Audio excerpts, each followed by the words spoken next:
ना तो जयप्रकाश ने जिंदगी में कभी गोडे टेके और ना कभी टेके। राम कुमार जी हमारे इलाके में 2 बार शायद नानों से एमएलए रहे।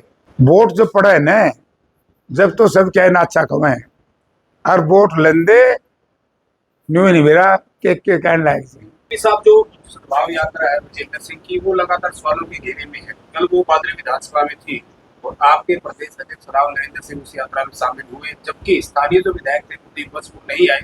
आप और हुड्डा साहब कह रहे हैं कि ये निजी यात्रा है, कांग्रेस की अध्यक्ष यात्रा नहीं है, लेकिन कल राव नरेंद्र ने कहा कि ये कांग्रेस की यात्रा है। तो क्या आपके प्रदेश में किसी दबाव में बयान करें? मुझे नहीं पता, प्रदेश अध्यक्ष से पूछो। इसी प्रदेश अध्यक्ष ने ये कहा था कि पार्टी की यात्रा नहीं, लेकिन उसमें एक बात भी थी, पार्टी की यात्रा आज भी नहीं। उसमें प्रदेश अध्यक्ष ने और हमारे प्रभारी ने कहा था कि इस यात्रा में जो जाना चाहे जाए, जो नहीं जाना चाहे नहीं जाए। कैसी कोई अधिकृत हमारे पास कोई इसका मैसेज नहीं है। और मैं दोबारा फिर दोहरा देता हूं, देखिए यात्रा कोई भी कर सकता है। माननीय राहुल गांधी जी ने खुले शब्दों में कहा था कि अच्छा है कि नौजवान पूरे देश में प्रदेशों में यात्राएं करें, कोई बुरी बात नहीं। लेकिन विजेंद्र सिंह ने जो अपनी यात्रा निकाली और जिस तरह का शब्दों का इस्तेमाल किया, जिस तरह की भाषा का इस्तेमाल किया, वो घमंडी शब्दावली थी, अहंकारी। ये कहना सरसा में गए हमारे विधायकों के प्रति जो शब्दों का इस्तेमाल किया, हिसार में आए जब मेरे बारे तो ये कह दिया, बोला गुड़ड़ी हो कहा होगा, अपनी बूढ़ा हो गया मेरी कोनी खराब हो जाएगी, मैं तो गुड़ड़ी हूं नहीं। जनता के सामने कुछ भी कर सकता हूं, लेकिन अहंकारी लोगों के सामने ना तो जयप्रकाश ने जिंदगी में कभी गोडे टेके और ना कभी टेके। हमारी मालिक जनता है, हमारे नेता राहुल गांधी। बाकी कौन क्या कहता है उसके चक्कर में जेपी नहीं कभी पड़ता। राहुल गांधी बनने का प्रयास नहीं करते, पता नहीं कौन के बनना था जी, तो मेरा भी करा है। हमारे कई प्रदेश में कई परिवार से है जो वोट ही या कह के मांगे कि मैं मुख्यमंत्री बनूंगा। भैया मैंने तो जिंदगी में ये कभी कहा नहीं। एक उदाहरण में देता हूं, 2000 के चुनाव में मैं चुनाव लड़ रहा था, पत्रकार आए, माननीय अर्जुन सिंह जी रैली करने आए थे बरवाड़ा में, मुझे कहने लगे कि नरवाना गए थे वो कहता है मैं मुख्यमंत्री बनूंगा, उचाना गए वो कहता है मुख्यमंत्री बनूंगा। हमारे मित्र छत्रपाल ने भी कह दिया प्रेस कॉन्फ्रेंस करके, जींदाड़ा बोले मैं भी मुख्यमंत्री बनूंगा। बोले आप क्या बनोगे? मैं एक बनूंगा कि बचे कोई नहीं, उनमें तो एक बनेगा तो तीन रहेंगे। भाई मैं नहीं बनता कि मैं एक अच्छा एमएलए बनाए दोगे तो मंत्री बनाएगा तो प्राइम मिनिस्टर का प्रोरोगेटिव और प्रदेश में मुख्यमंत्री का प्रोरोगेटिव। मैं लोगों की सेवा करूंगा। मैं जीता था, सारे माननीय मुख्यमंत्री सारे आज भी थे। ये लोग सब जानते हैं, मेरे बारे में भी जानते मैं क्या हूं। और जो लोग अहंकारी भाषा का इस्तेमाल करते हैं, जो अब समय रहते तो ये ठीक नहीं, सुधरे नहीं। मैं भी तो एमपी हूं, नहीं मिलता हूं ना, हर हफ्ते मिलता हूँ, यहीं बैठा मिलता हूं, लोगों से मिलता हूं ना। तो उन लोगों ने किसी ने बंद किया था यहाँ बैठने में? समय रहते अगर हम जनता की सेवा करते रहेंगे, कई बार आता है जनता में गुस्सा आक्रोश भी होता है, हमने उसका भी स्वागत करना है। आक्रोशित जनता भी हमारी है और जो जनता आक्रोश में होती है वो फूल भी हमें बिखेरती है। हमें जनता का सम्मान करने सीखना चाहिए, तब जाकर के कोई। और एक दाग से बचना चाहिए पॉलिटिशियन ने। पहले 2 प्रकार के दाग थे, एक चरित्रहीनता का, एक भ्रष्टाचारिता।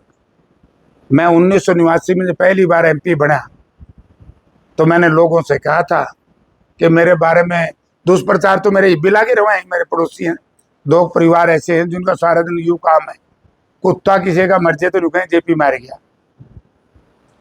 लेकिन मैंने कहा था मेरा चरित्र में लट्ठे के कपड़े के लट्ठे के समान रखूंगा। सुई बराबर भी दाग लग गया राजनीति में। आज नेताओं के परिवारों का क्या हाल है? कोई भ्रष्टाचार में डूब रहा है, कलंकित है, कोई दुराचारी में, चरित्रहीनता में डूब रहा है। जेपी पे यह आरोप तो नहीं कभी लगा। एक आरोप था किसानों के खिलाफ, जब देश के किसान 3 कृषि कानूनों को लेकर के लड़ाई लड़ रहे थे और किसान उन्होंने अपनी शहादत दी, 730 किसानों, जिन लोगों ने, जिन नेताओं ने प्रत्यक्ष अप्रत्यक्ष रूप से और जिन्होंने पार्लियामेंट के अंदर बैठ करके 3 कृषि कानूनों का समर्थन किया, तीसरा दाग वो किसान विरोधी साबित हुए।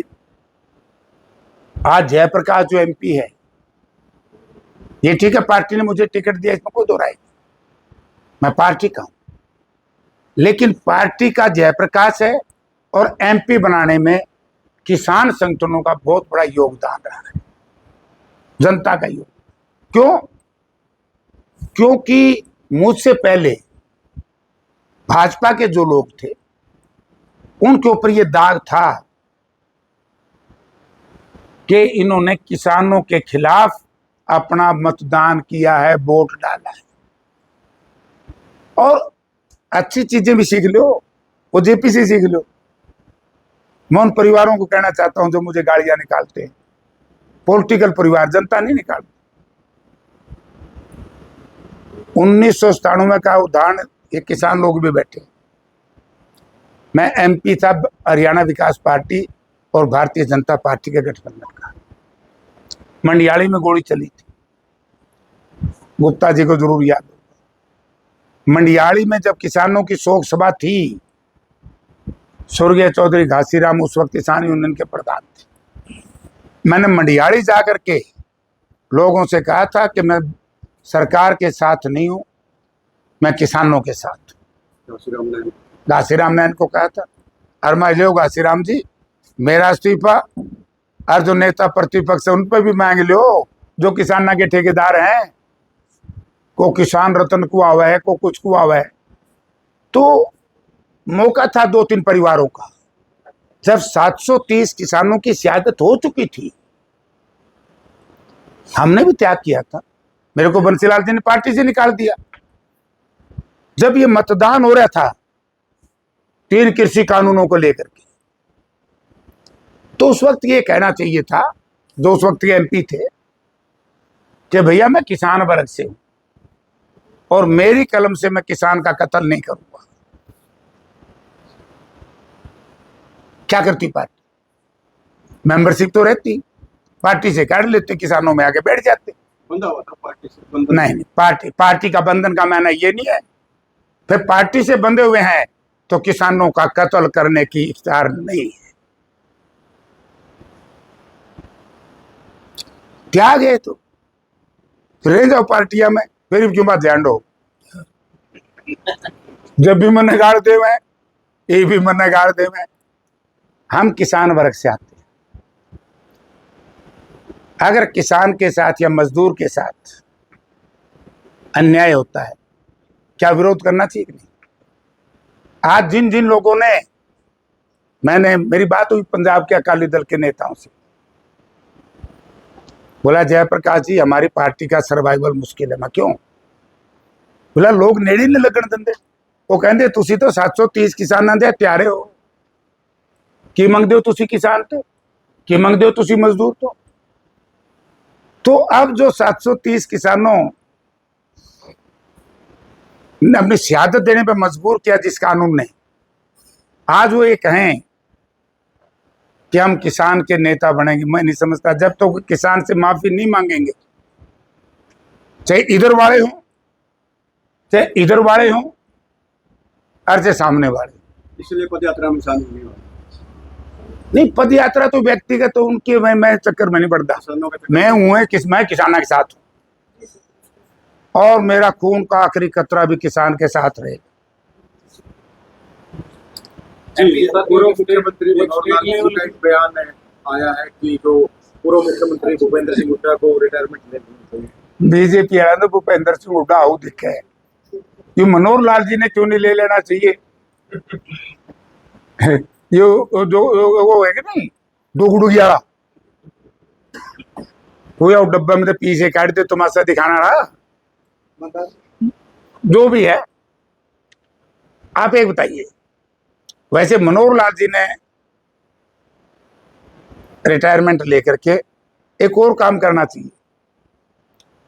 अजीब बात है, मैंने सुना राज्यसभा के चुनाव में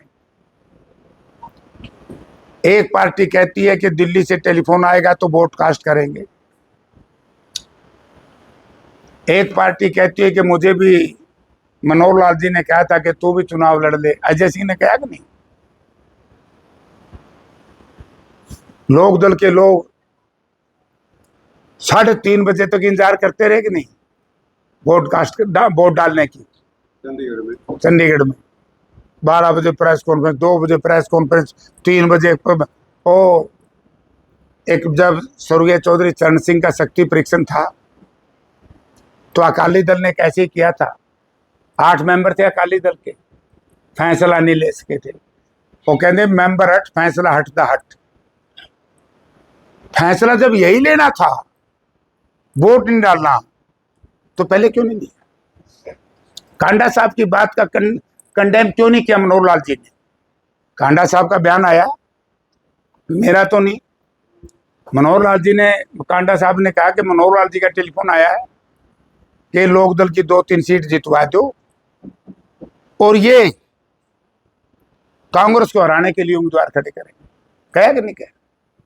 तो ये मनोहर लाल जी अच्छे लगेंगे इस काम पे और वो सबको जोड़ देते हैं, बीजेपी लेफ्ट और राइट को। पहले जैसे एमपी साहब सांसद रेखा शर्मा ने जो बयान दिया, बाद में माफी मांगी, इसी तरीके से बीजेपी के विधायक रामकुमार गौतम उन्होंने चौधरी प्रकाश चौटाला को लेकर बयान दिया। चौटाला साहब जब थे तो उन्होंने कहा था कि ब्राह्मणों का विनाश कर दूंगा, इनका बीज नहीं रहने दूंगा। तो इस तरह की बातें सच्चाई है या फिर जानबूझ के इस तरह के बयान दिए जाते हैं? देखिए, मैं प्रदेश की सरकार का बेईमाना, प्रदेश की सरकार से 6 बार अनुरोध कर चुका हूं। अंग्रेजी में बोलते हैं हेटेड, जो हेटेड स्टेटमेंट्स हैं, जो नफरत भरी इनकी स्टेटमेंट है। जैसे कांग्रेस की सरकार है कर्नाटका में, कानून बना दिया, जो इस तरह की गलत शब्द वाले का इस्तेमाल करते हैं उनके खिलाफ आपराधिक कार्रवाई होनी चाहिए। बहुत नेता है, कोई नहीं कहे तो मुर्दा नहीं, लेकिन मैं कहे कोई नहीं तो तुम देख लूंगा, ये थ्रेट। को कुछ कह रहे, को कुछ कह रहे, उरे तो उत काम हो रहे भाई, बोलने की अकल नहीं, जब तो कह रहे थे। बात वो बोलनी चाहिए जो लोग पसंद करते हैं। राम कुमार जी हमारे इलाके में 2 बार शायद नानों से MLA रहे। वोट जब पड़े न, जब तो सब क्या ना अच्छा कमे और वोट लेंदे न्यू नहीं मेरा के कहने लायक से। तो ऐसे ही दूसरे कई पार्टियों में ही है, इस तरह की भाषा का इस्तेमाल किसी ने भी नहीं करना चाहिए और कानून बनाना चाहिए, जो उसके बाद भी करे उनके खिलाफ आपराधिक मामला दर्ज करो, लेकिन जानबूझकर सरकार नहीं करवा रही। जात पात का जहर फैलाना चाहती है सरकार, इस तरह की बयानबाजी करे। लोकसभा के भवानी खेड़ा विधानसभा में कुछ लोगों के मकान गिरा है, वहाँ पे सांसद भूपेंद्र सिंह बताया कि आपके बेटी भी आई थी विकास, तो लगातार लोग परेशान है, उनका कोई समाधान आ गया। देखिए, मैंने कहा है ये सही बात, जब कांग्रेस गवर्नमेंट थी एक नियम हमने बनाया था, वे किसान अपनी जमीन दे तो इसको एक्वायर करो, अगर किसान ना दे तो जबरदस्ती एक्वायर नहीं कर सकते। अब उसमें बात जो आई, मुझे बताया दीपेंद्र सिंह हुड्डा जी ने भी मुझे बताया और विकास कि वो कहते भाई सरकार, ये सरकारी जमीन थी, मान लिया, लेकिन 50 वर्ष से वहां मकान है, सरकार के बिजली है, कनेक्शन है, सरकार का पानी का कनेक्शन है, उसी के नाम से आधार कार्ड है, उसके नाम से RID है, तो एडवर्स पोजेशन के अंदर ये तो नियम है। 12 साल से जिस व्यक्ति का कब्जा है तो उसकी वो मलकियत मानी जाती है, या तो ना तो उनको मुआवजा देते। जब तो मैं कह रहा हूं गुप्ता जी, ये गरीब की दुश्मन सरकार है। ये तो एक कहावत थी, मैं उस वक्त की बात बताना चाहता हूं शॉर्ट में, ये तो पूंजीपतियों की सरकार है, पूंजीपति व्यवस्था में विश्वास रखती है और पूंजीवाद इस देश में लाना चाहती है।